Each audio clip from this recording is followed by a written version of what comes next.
Saudara, setiap anak berhak mendapatkan pendidikan, tidak terkecuali bagi penyandang disabilitas. Para anak-anak yang berkebutuhan khusus juga memiliki hal yang sama dalam memperoleh pendidikan.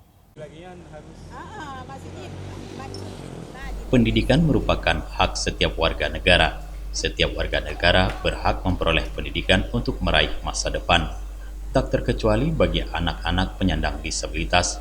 Meski dengan kondisi berkebutuhan khusus, tetapi mereka juga memiliki hak yang sama dengan anak normal lainnya dalam hal pendidikan. Sekolah luar biasa hadir untuk memberikan pendidikan bagi anak berkebutuhan khusus. Sekolah luar biasa adalah sistem penyelenggaraan pendidikan khusus yang terpisah dengan anak umum lainnya, di mana anak-anak berkebutuhan khusus ditempatkan secara khusus sesuai dengan kebutuhannya. Kepala Sekolah SLB Negeri Janto, Nilawati SPD mengatakan, anak berkebutuhan khusus juga berhak mendapatkan pendidikan, karena tidak dipungkiri, meski memiliki keterbatasan, namun banyak potensi dan bakat yang dimiliki oleh para penyandang disabilitas, seperti bakat seni serta olahraga dan bakat-bakat lainnya.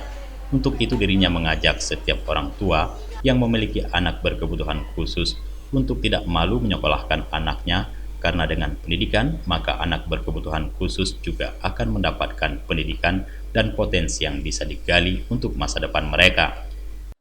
Bagi Bapak dan Ibu, mari sama-sama kita menyekolahkan anak di SLB Negeri Kota Janto, karena mereka juga berhak untuk mendapat pendidikan. Mereka juga berhak untuk mendapatkan mengembangkan potensi yang beliau miliki. Sekecil apapun prestasi, sekecil apapun potensi yang dimilikinya, marilah sama-sama kita kembangkan prestasi. Mana tahu dengan bersekolah di SLB Janto mereka dapat menjadi atlet nasional, bahkan dapat menjadi atlet internasional. Tidak dipungkiri bahwa mereka juga dapat mengembangkan potensi diri yang akan kita gunakan, yang akan dapat berkembang untuk dirinya sendiri di masa yang akan datang dan dapat berguna untuk kehidupan anak kita di masyarakat.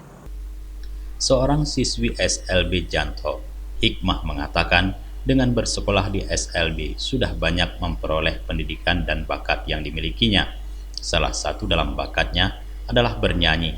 Bahkan dengan bakatnya tersebut dirinya pernah menjadi juara lomba menyanyi. Untuk itu dirinya mengucapkan terima kasih kepada seluruh guru khususnya yang ada di SLB Janto yang selama ini sudah mendidik dan memberikan banyak pendidikan yang diperolehnya. Terima kasih banyak untuk guru yang sudah membimbing Hikmah, yang sudah membuat Hikmah bisa seperti sekarang ini, yang sudah membuat Hikmah yang Hikmah nggak tahu, Hikmah jadi tahu. Hikmah sangat senang sekali bertemu dengan guru-guru yang alhamdulillah sangat baik. Semoga kedepannya Ibu Hikmah semakin sabar menghadapi Hikmah. Pemenuhan hak pendidikan bagi penyandang disabilitas akan memberikan kesempatan bagi penyandang disabilitas itu sendiri untuk mendapatkan potensi setara dengan warga lainnya. Dari Janto Aceh Besar, Tim Liputan Aceh TV melaporkan.